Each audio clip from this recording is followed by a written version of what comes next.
మరి అంత బలహీనంగా ఎందుకు మారిపోతున్నాం మనం? నరుని కాలం ఈ భూమి మీద యుద్ధకాలం. ప్రాక్టికల్ గా మన విశ్వాసాన్ని ముందుకు తీసుకెళ్లాలి మనం. Praise the lord. అవమానాలు వస్తాయి, నిందలు వస్తాయి, ఓటములు వస్తాయి.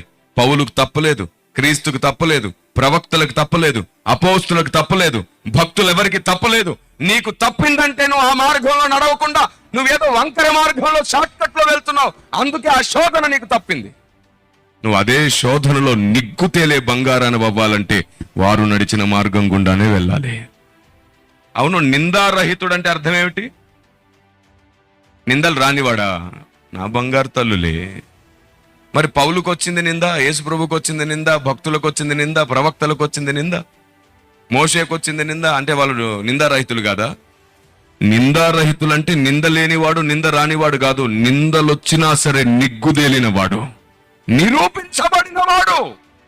నిందలొచ్చిన తర్వాత కూడా దేవుడు హెచ్చించినవాడు, దేవుడు వాడుకుంటుంటే నిరూపించబడినవాడు. ఆమేన్.